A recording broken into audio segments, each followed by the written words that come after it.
I'd like to welcome everybody to the November 28th River Falls City Council meeting. First thing we'll do is stand and say the Pledge of Allegiance. Pledge allegiance to the flag of the United States of America and to the republic for which it stands, one nation, under God, indivisible, with liberty and justice for all.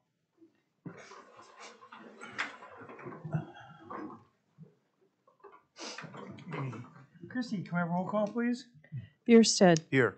Bjork. Here. Carroll. Here. Downing. Here. Morset. Here. Miller. Here. Odine. Here. Okay, next we have approval of the minutes from the November 14th meeting. I move approval. Second. First and second, questions, comments? All in favor? Aye. Opposed? We'll have the approval of bills with Ms. Miller. Mayor and Council, I make a motion to approve the bills in the amount of $853,984.34, subject to the comptroller. Second. First and second on the bills. Any questions or comments? All in favor? Aye. Opposed? Okay, next we'll go on to public comments. If there's anybody in the audience that has anything to say, now would be the time to come on up. And if you do come up, just please state your name and address.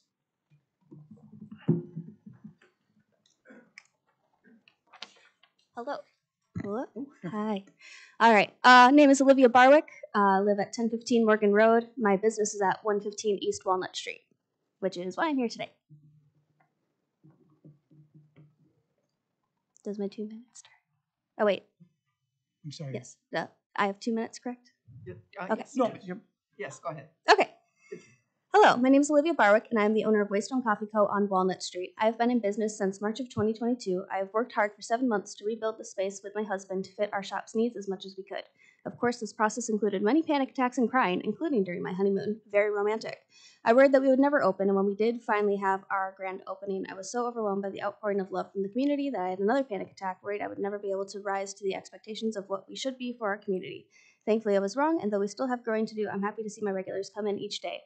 I love that I've had the chance to meet so many members of my community. Simply, I love being a small business owner. We have continued to have a steady growth in revenue as members of the community find us and make us a regular stop during their day. However, with the current additions of 3 chain coffee shops in River Falls within a year, I worry that the work I've done will be for naught. These businesses look at housing developments coming into our city and assume we need these chains, not considering that we as small businesses are already here serving our community.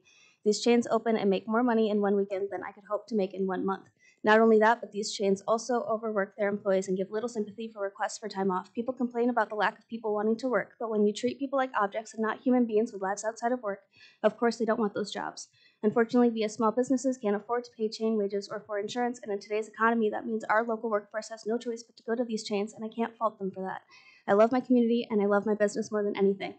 It's the one thing I've done with my life that I am proud of. However, I can't help but worry that I will have to close my doors because I cannot try to compete with these chains without help and support of the members of this council, and I know I'm not the only small business who needs your support.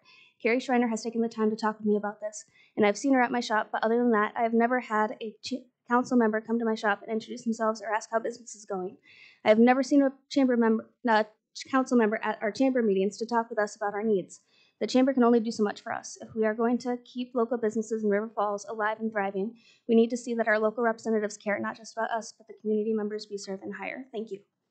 Thank you, Olivia. Is there anybody else in the audience?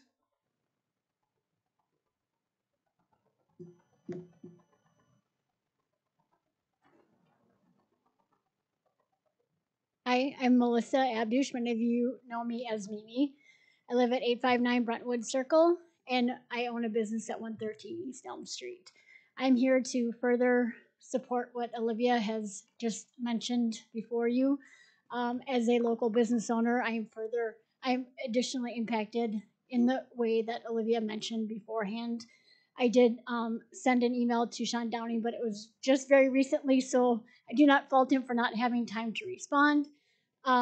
So may I ask the question now, is in the instance of this coffee shop coming to town, are there any sort of tax breaks given to corporations like this coming either at a city, county, anything like that? Okay, that's reassuring to hear on our behalf, because I know those are rarely, if ever, given to small businesses like either of us. And so I know it is very detrimental to us when we hear that those are given to larger corporations who clearly can afford to pay those taxes into the communities where they come to live. So to further what Olivia stated, it would be very helpful to see some of your faces at some of our meetings to hear what what is important to us and what can help us sustain our business within the community.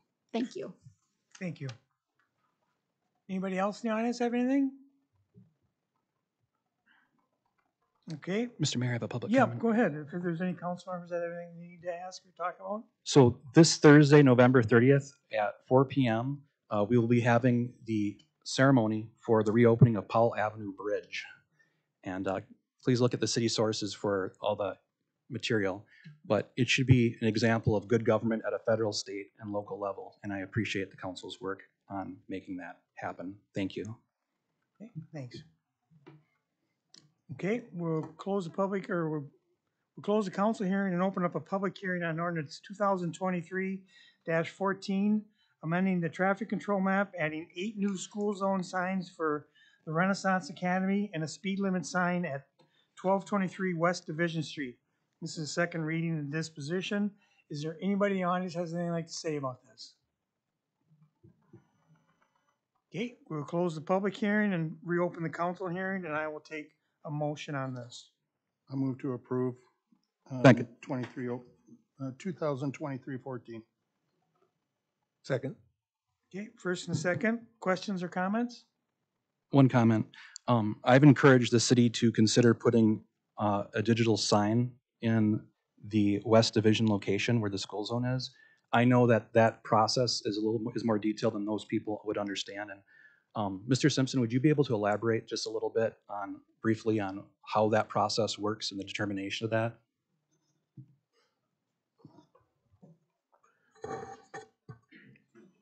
Well, Councilmember, I think you're asking about, you asked me a question about additional speed signs on West Division coming into the community. Actually, we have one coming into the community. You'd ask about looking at one going between Apollo and Dry Run, or Apollo and Bob White. And so that didn't stand out as an immediate need. I'm talking about the one that's where the end school zone is in the packet. That's what I'm talking about. Just to clarify. Okay, so you're not talking about West Division. I am talking about West Division. Yeah. Okay, so in that case, it wasn't apparent just based on the way the signs were set up that would be helpful to have a digital sign. So in that case, then we can take a look at traffic counts. We do regular counts for speed and for number of cars to kind of look at different factors that would make different kinds of signs and treatments, including a sign. The sign that I'm talking about is, there's one coming in. There's one that would be on East Division, coming where the speed limit is reduced before you go under the bypass.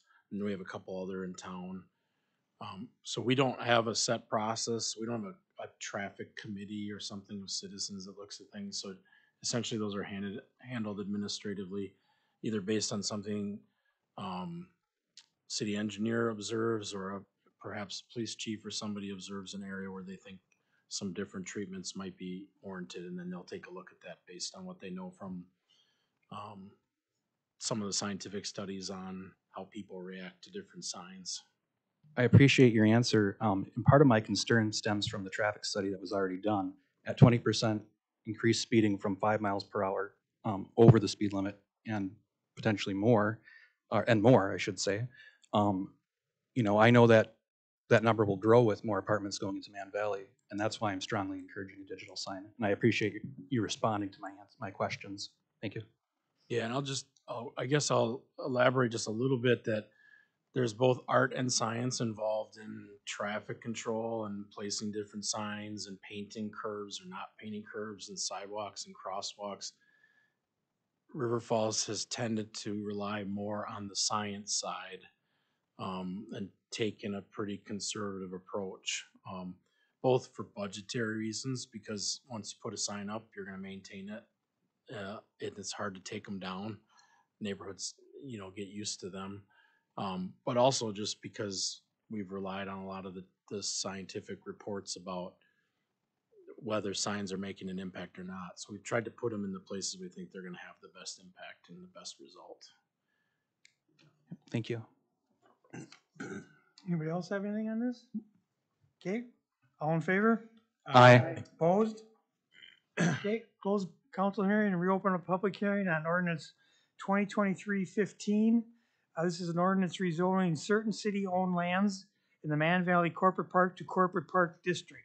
This is the first reading. Is there anybody in the audience has anything like to say about this? Okay, we'll close the public hearing and reopen the council hearing, and I'll take a motion on this. Mr. Mayor. Or I'm sorry, I don't need a motion on this. Oh, It's just if you have first any reading. questions. Yep. Sorry about that. Does anybody have any questions on this? Okay, move on to the consent agenda. First is acknowledgement of the following minutes. We got the library board from October 2nd of 23. We have the Park and Rec Advisory Board from 10 of 18 of 23. We have the Historic Preservation Commission from 11/8 of 23. And we have the Planning Commission from 9/5 of 23. And the second one is a resolution approving weights and measures assessment schedule. Does anybody want to pull anything? Otherwise, I'll take a motion. Mr. Mayor, make a motion, we accept or pass the consent agenda. Second. First and second, questions, comments? All in favor? Aye. Opposed? Okay, next move on to comptroller's report. Comptroller's report for October of 2023. General fund revenues through the end of October were $10,523,187, or 82% of total budgeted revenues for the year. Revenues in October included $53,012 for building permits and $20,664 for interest on deposits. Expenditures through the end of October were $9,893,267, or 77% of total budgeted expenditures for the year. So as of October 31st, 2023, net revenue over expenditures was $629,920. Thank you. Move to adjourn. Second. Do we have, Mr. Mayor, do we have a report from our city administrator today? Nope. No. Okay. So first and second on adjournment, all in favor? Aye. Opposed? We are adjourned. Just control, sorry. You're close. Sometimes it's re-records.